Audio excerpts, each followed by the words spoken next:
Të nderuar të shikues, me mbrëma rikthehemi përsëri me emisionin ton Bashkimi Evropian dhe ne.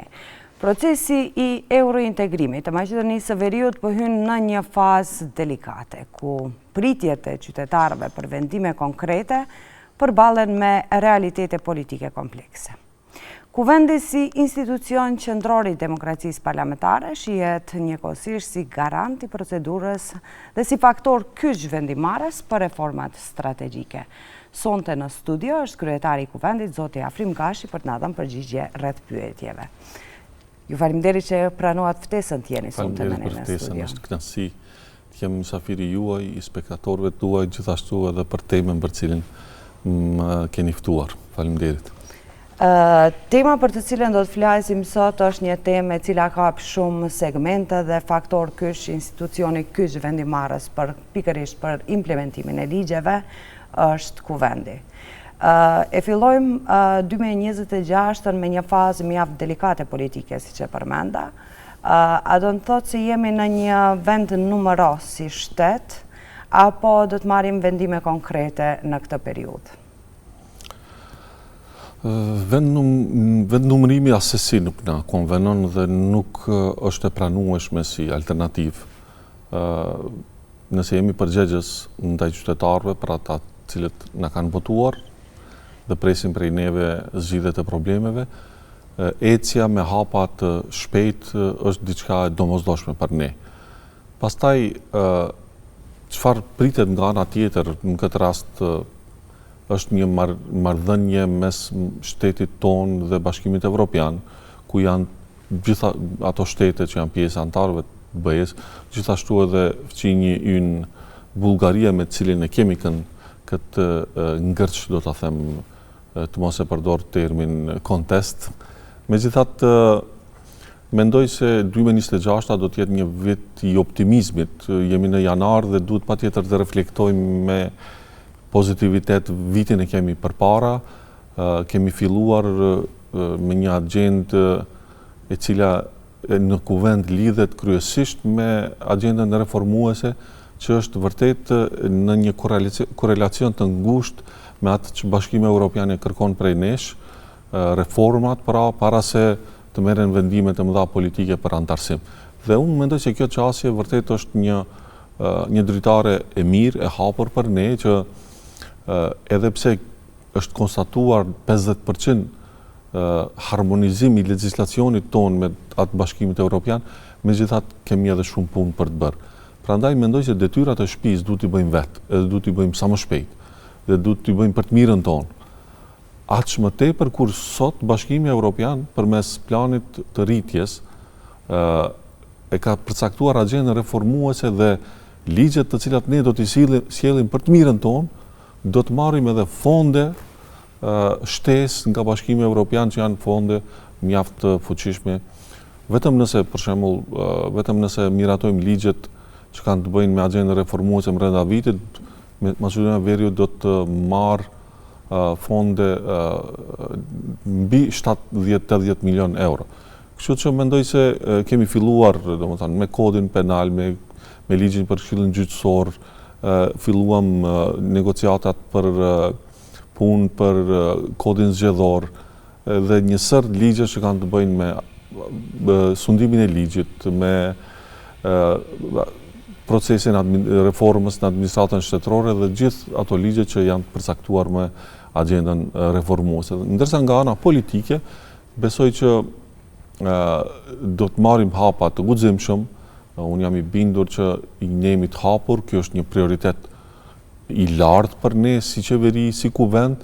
Kuvendi është në krye të detyrës, momentin kur kemi vendim politik, ne me njëherë do të fillojmë edhe procedurën për ndryshime kushtetuese, që është ai hapi krucial, do kisha thënë, për ta kapërcyer atë barierën më të madhe që të dalim andej.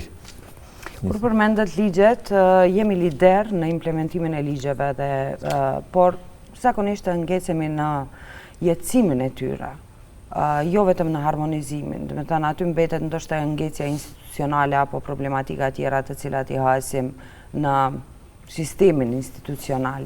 Sa mund të reagoj Kuvendi dhe ju si kryetari Kuvendit për mbikëqyrjen se si jetësohen ligjet dhe si vendosen në funksion.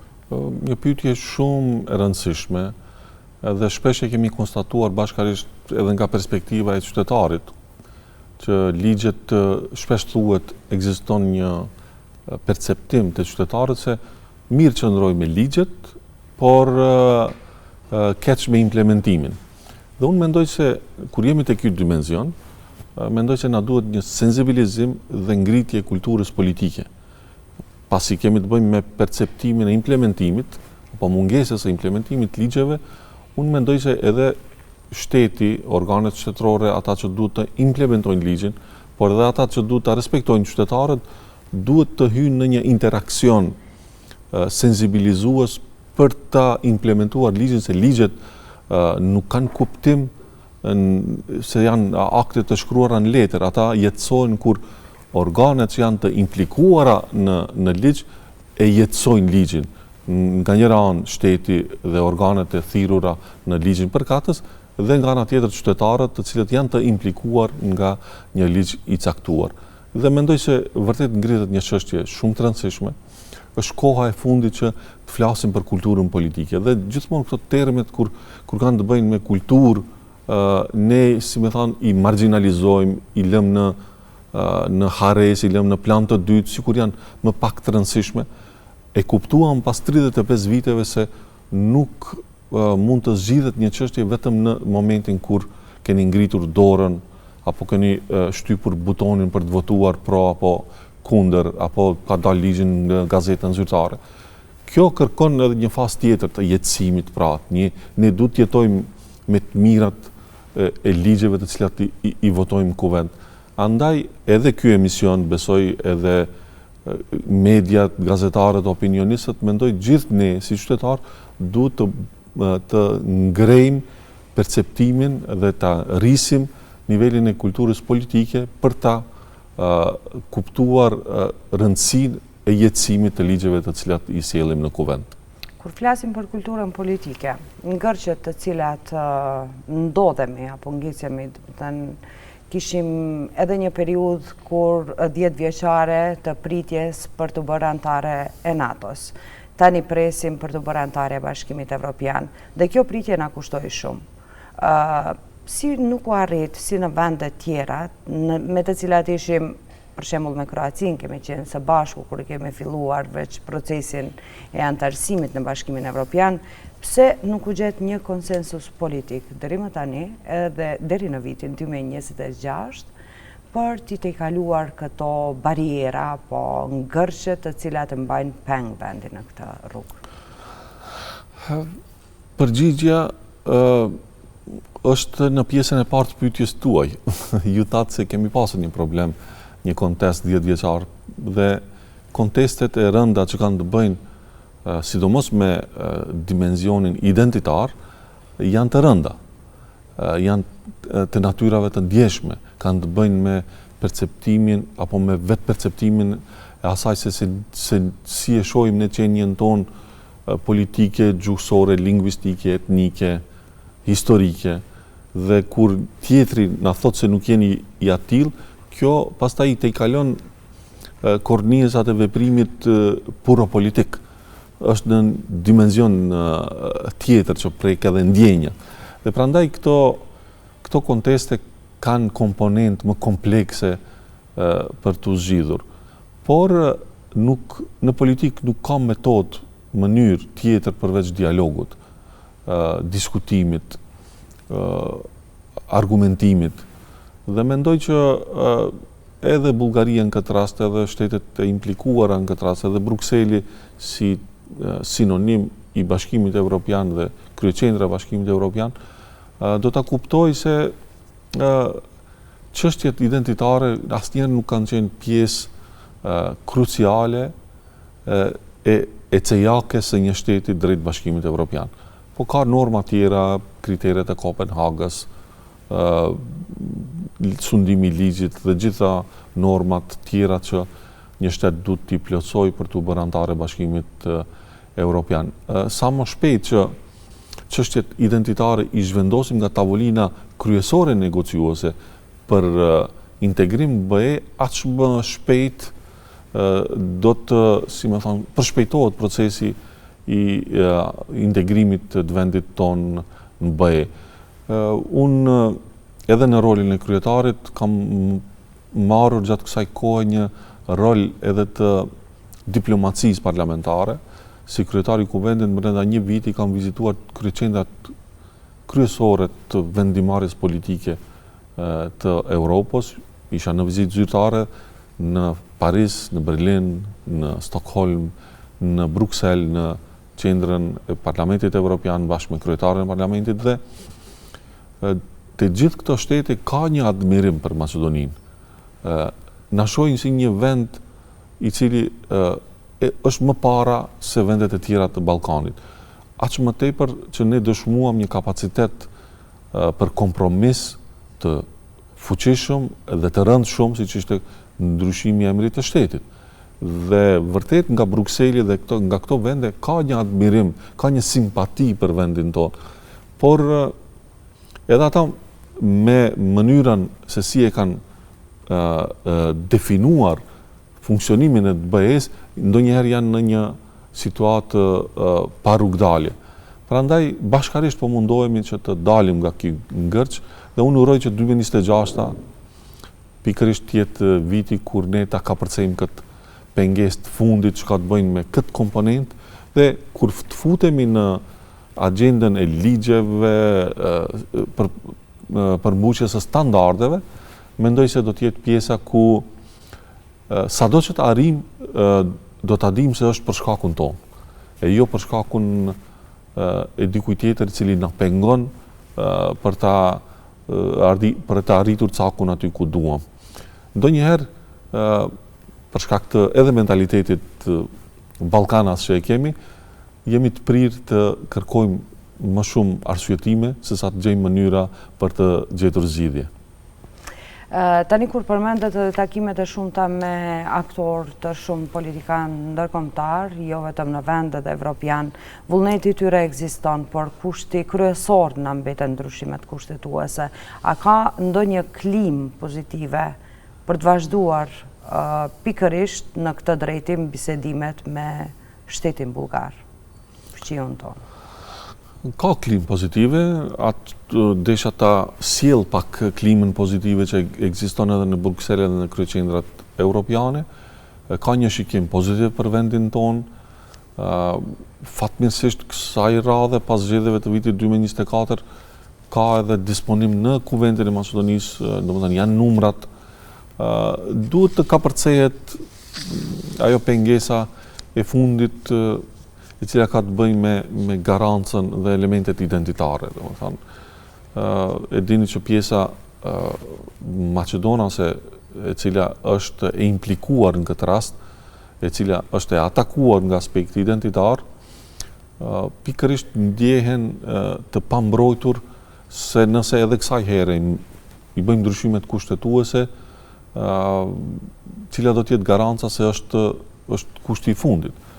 Në esencë, askush nuk ka kundër futjes së bullgarëve në kushtetutë, dhe kjo është një lajm i mirë. Domethënë ne nuk kemi të bëjmë, nuk e kemi kontestin të përmbajtja e kërkesës e Bashkimit Evropian apo propozimit francez që ishte si më thënë e deleguar nga ana e Bullgarisë, që ka të bëjë me futjen e bullgarëve në preambull, dhe me këtë përmbajtje ne nuk kemi problem. As pala Maqedonas, as shqiptare, as komunitetet e tjera nuk kanë problem që edhe bullgarët jenë të përmendur në kushtetutë. Por hapja e kushtetutës, mbyllja e kushtetutës, hapja e sërishme, disa herë me radhë hapja e kushtetutës që unë shpesh e them se jemi rekordmen në ndryshimin e kushtetutës. Ne jemi ndoshta shteti vetëm në botë që sapo e ka miratuar kushtetutën në nëntor të vitit 1991, e ka ndryshuar në janar të vitit 1992. Dhe e dini, disa herë ka pasur ndryshime kushtetuese, qoftë për kur Maqedonia me referencat herë u bë antare e Kombeve të Bashkuara, e kështu me radhë, mos të hyjmë në historik. Megjithatë, që ta përmbyllim, ka klim pozitive, Tash për fat keq edhe zgjedhje ka në Bullgari, po shpresojmë që shpejt do të tejkalohet edhe ky proces zgjedhor, do të kemi një qeveri më stabile politike aty, për shkak se edhe ky ka qenë një aks i cili e ka lëkundur boshtin për të ecur drejt zgjidhjes. Dhe unë shumë uroj që Sofia apo Bullgaria pas zgjedhjeve parlamentare të marsit apo të prillit të dalin me një qeveri politike e cila ka një qëndrim të qartë për Maqedoninë, e cila do të deklarohej se çështjet identitare do të vazhdojnë të trajtohen në komisionin që e kemi të formuar për çështje historike, kulturore kështu me radhë, ndërsa procesi i integrimit të vazhdojnë në binar tjerë, që mendoj se do të ishte një rrugë shumë e hapur për neve dhe ne me njëherë do të fillonim ndryshimet kushtetuese që do të ishte hapi i fundit për hapjen e kapitujve, negociatave direkte e kështu me radhë. Përflitet në opinion kur përmendet zgjedhjet në Bullgari, a mund të kemi zgjedhje të parakohshme në vend, të cilat do ta pengonin ndoshta? Kur jemi te kjo, po kthehemi te klima nuk ekziston për zgjedhje, por në politikë asnjëherë nuk dihet një kontekst i caktuar, një moment i caktuar. 61 deputet duhet të ngrejnë dorën, po them simbolikisht, që të shkohet në zgjedhje. Nuk e përjashtoj si mundësi 100%, por nëse jemi të përqindjet, 99% jam i bindur se nuk do të zgjedhje këtë vit. Kalojmë te pjesa tjetër, e kemi edhe ditëve të fundit Komisioni për Sistem Politik ka zhvilluar debate për ndryshimet në kodin penal, një problematik tjetër me sundimin e ligjit në vend, duke marrë parasysh edhe besimin në gjyqësor dhe në gjyqësi. Sa i rëndësishëm është ky proces për kredibilitetin evropian dhe sa ne jemi të gatshëm për të bëjmë ndryshime të rëndësishme dhe thelbësore, por serioze në këtë drejtim? Do të filloj përgjigjen duke u ndërlidhur me pyetjen e parë të juajën, me vendnumërimin dhe këtu kemi të bëjmë me prapakthimin. Në fakt, ne tash po i bëjmë ndryshimet e kodit penal, të cilat për fat të keq ndodhen në vitin 2023 dhe e ktheu Maqedoninë 10 hapa më pas. Ka qenë një moment jashtëzakonisht i keq, mesazh shumë i keq për qasjen që e ka shteti ynë ndaj sundimit ligjit dhe përfshirë këtu edhe integrimin e vendin tonë Bashkimin Evropian. Ju e dini që pastaj gjykata kushtetuese kishte rekomandimet e saj dhe ne, apo Ministria e Drejtësisë, qeveria, i solli vitin e kaluar në dhjetor, e solli propozimin për ndryshimin kodin penal, ne e futëm procedurë me njerë në 12 janar kaloi leximi i parë, nesër e kemi seancën në lexim të dytë, ndërkohë kishte, siç e thatë edhe ju, Komisioni për Sistem Politik trajtoi amandamentet e deputetëve dhe unë besoj që nesër do ta tejkalojmë këtë barierë, do ta kthejmë situatën në pikën 0. Por, domethënë, 3 vite i kemi humbur. Por lajmi i mirë tjetër është se Ministria e Drejtësisë është në fazën finale, sipas informacioneve që i kam, të përgatitjes së kodit të ri penal, i cili do të jetë përgjigje e sfidave të reja në funksion të implementimit të sundimit ligjit, por edhe të kërkesave të Bashkimit Evropian.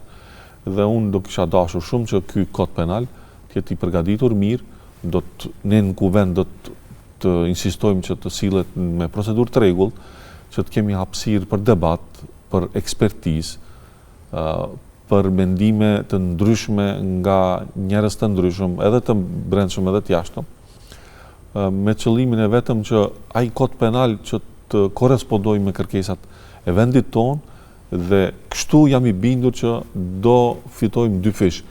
Edhe do ta përmirësojmë sundimin e ligjit në vendin tonë, por edhe do të jetë një hap gjigant drejt marrjes së pikëve për integrim në Bashkimin Evropian. Këtu e përfshim edhe luftën kundër krimit dhe korrupsionit, që është mjaft i rëndësishëm. Gjithashtu e kishim në rekomandimet e Bashkimit Evropian në raportin e fundit. Sa është realt kjo luftë që të bëhet nga eshalonet e larta flasim, sa ka interes dhe vullnet politik që kjo luftë të zhvillohet duke filluar nga pikat më të larta? Nëse ka dilema dikush rreth kësaj, atëherë vërtet nuk duhet të jetë pjesë e establishmentit politik, edhe nuk po flas këtu vetëm për pozitë. Qoftë pozitë opozit, politikanët sot që janë qoftë në kuvend, apo në qeveri, apo në pushtetin lokal, qoftë edhe qytetarët që kanë të bëjnë me pushtetet tjera, atë gjyqësor, legislative, ekzekutiv, por edhe mediat e qytetarët tjerë, nëse nuk e kuptojnë se kemi ardhur në pikën e fundit, jemi futur në zonën e kuqe, që nuk ka më hapësirë edhe më tej të zhytemi në krim e korrupsion, po duhet me njëherë, në mënyrë radikale, ta kthejmë anijen në anën e kundërt dhe t'i shpallim luftë krimit e korrupsionit, do të fundosemi gjithë bashkë. Dhe ky është një mesazh që duhet ta kuptojmë gjithë ne. Nuk bëhet fjalë më a do të dënohet një person, një funksionar, një politikan. Anija po na fundoset. Dhe problemi kryesor është krimi dhe korrupsioni që ka metastazuar në shumë institucione, gati se në gjitha, dhe për gjatë kohë. E ky është problem kronik. Neve na duhet ta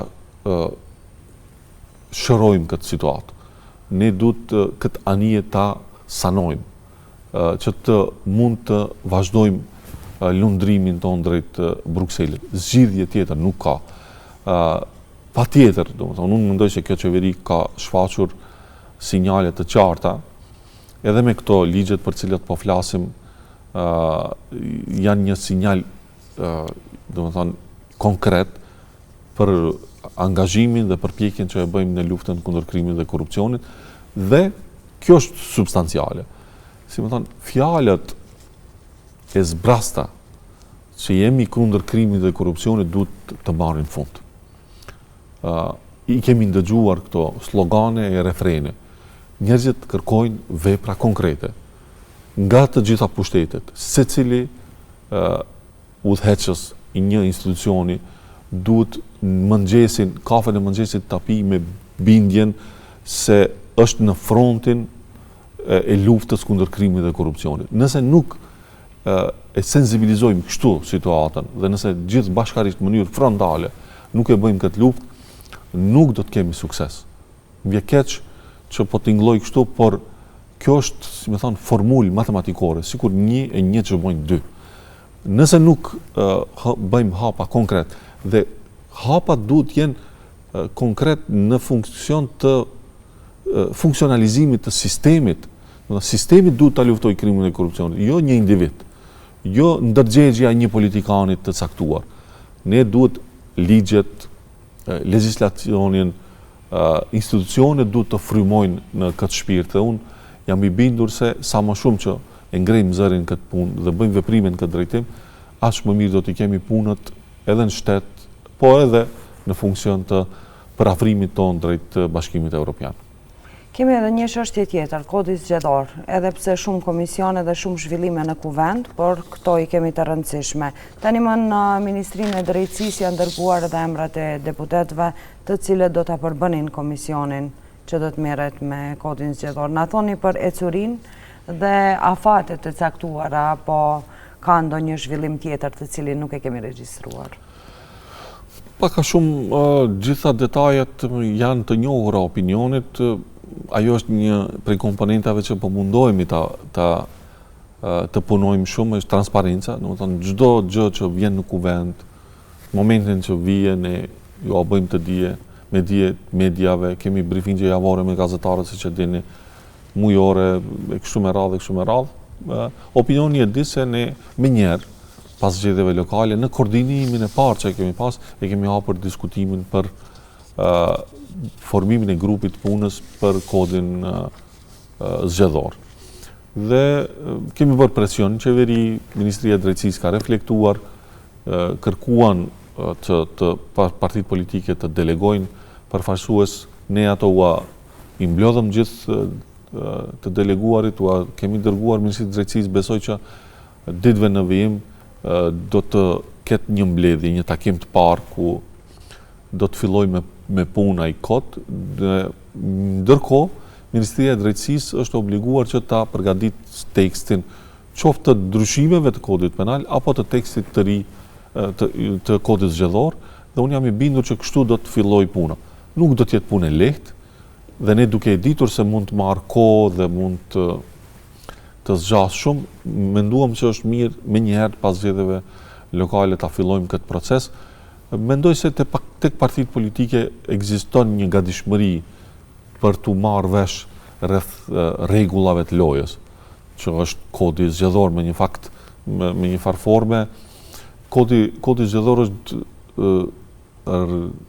rregullat e lojës që ne i përcaktojmë për të shkuar në zgjedhje. Dhe ato duhet të jenë fair, të drejta, duhet të përfaqësojnë në mënyrën më të mirë vullnetin e qytetarëve.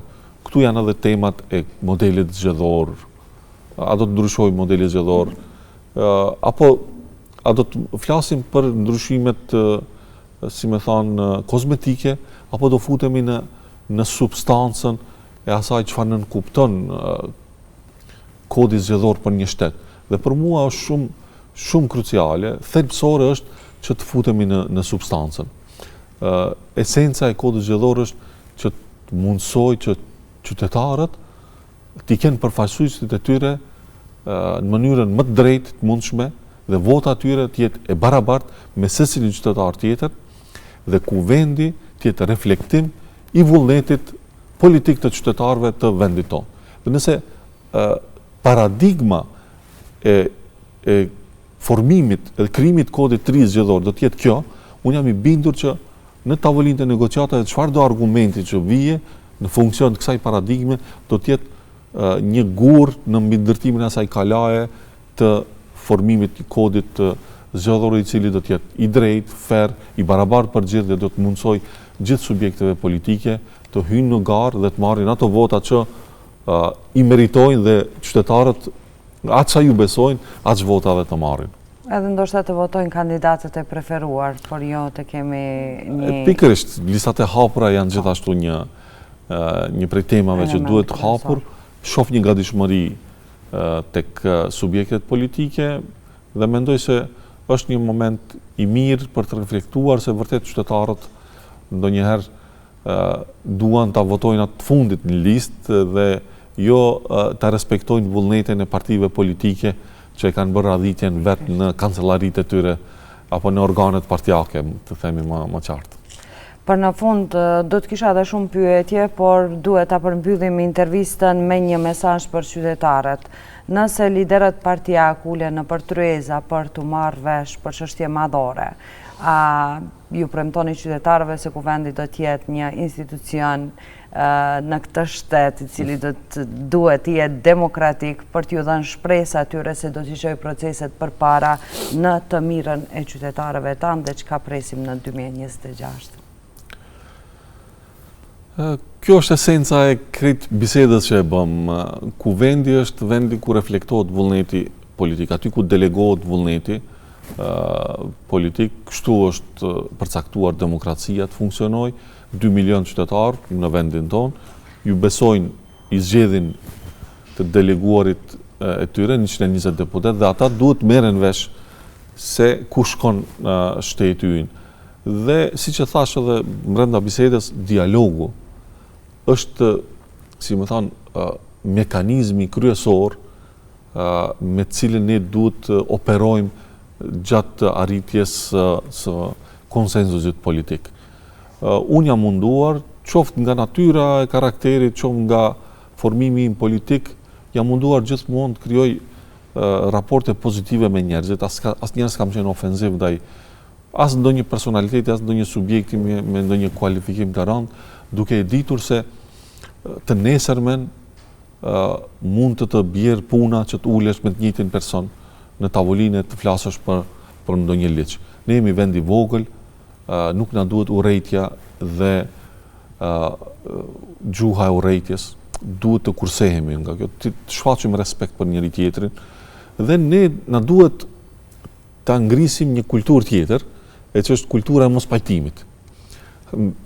Ne nuk jemi, si më thonë, kur nuk pajtohemi, jemi shumë arrogant në mos pajtim. Jemi ofendues. Dhe mendoj se duhet të mësohemi të ngrim kulturën e mos pajtimit. Normalisht që kemi formime të ndryshme politike, ideologjike, kulturore, arsimore, kështu me radhë, po këto mos pajtimit duhet t'i shfaqim në mënyrën më të duhur, më të kulturuar, më intelektuale, ta themi mendimin ton, ta japim votën ton, por jo ta ofendojmë tjetrin pse mendon ndryshe. Dhe nëse ne jemi vetëm të kujdesshëm se sillemi me tjetrin, mendoj se është një parakusht i mjaftueshëm që krijohet klima dhe ambienti në një tavolinë ku ju mund të flisni pastaj, qoftë për kodin penal, qoftë për kodin zgjedhor, qoftë për zgjidhjet e tjera që i kemi apo problemet që i kemi në vendin tonë e kështu me radhë. Prandaj po mundohem në cilësinë e kryetarit të kuvendit që t'jam i hapur shumë, sidomos për partitë opozitare, se natyrisht me partitë e pushtetit nënkuptohet kjo, por më shumë e kam që të krijojmë një kulturë se në momentin kur merrni një pozitë të lartë shtetërore, ju duhet t'i shërbeni gjithë qytetarëve. Duhet t'i shërbeni gjithë partive politike dhe duhet të abstrahoheni nga përkatësia juaj partijake. Unë çdo ditë mundohem ta bëj këtë, nuk e di sa ja kam arritur, duhet të tjerët të flasin për këtë, por jam i bindur se kjo është rruga, kjo është mënyra. Dialogu, mirëkuptimi, respekti i ndërsjellë, kultura e mos pajtimit, pastaj edhe kultura e pajtimit. Kultura e mos pajtimit sjell deri te kultura e pajtimit. Dhe jam i bindur se kjo është mënyra se si pastaj argumentet e fitojnë njëra tjetrën dhe në betejën e argumenteve nuk është më rëndësi kush fiton. Le të fitojë argumenti më i mirë, le të fitojë drejta, le të fitojë zgjidhja më e mirë. Nuk është më rëndësi nga ka ardhur, kush e ka propozuar një zgjidhje, por është më rëndësi se në një ambient të tillë mund të vijmë deri te zgjidhja më e mirë. Dhe ky është mesazhi im për kolegët e mi, politikanët, por edhe gjithë qytetarët, sepse mendoj se ky mekanizëm dhe një funksionalizim i një sistemi të tillë do të ishte i dobishëm edhe në jetën e përditshme të qytetarëve, por edhe në zgjidhjen e problemeve institucionale në çdo institucion, sidomos për bartësit e institucioneve, për shkak se vërtet në momentin kur merrni përsipër të udhëheqni një institucion, duhet ta keni parasysh se keni marrë një barë të rëndë, përgjegjësie, të moralit, të nderit, që duhet t'i përfarsoni njerëzit në mënyrën më të mirë të mundshme. Dhe mendoj se nuk ka rrugë tjetër. Kjo është mënyra më e mirë se si mund të dalim nga vendnumërimi. Kthehemi përsëri në fillim, ndërsa unë ju falenderojmë që ishit me neve sonte për të na dhënë përgjigje rreth pyetjeve kyçe, të cilat janë duke u zhvilluar. E filluam me optimizëm, shpresoj 2026 ta përfundoj me optimizëm me një intervistë të tillë. Ju falenderoj. Ju falenderoj shumë dhe uroj që shumë shpejt emisioni juaj në vend të quhet BE dhe ne, të quhet vetëm BE ose ne. Që të mos jemi dy palë. Deri në fund të vitit. Faleminderit shumë. Të nderuar teleshikues, ne këtu përmbyllim edhe këtë emision. Të ftuar kishim kryetarin e kuvendit zotin Afrim Gashi dhe na dha shumë përgjigje rreth temave kyçe në vend. Takohemi sërish javën e ardhshme. Mirëmbëjtje.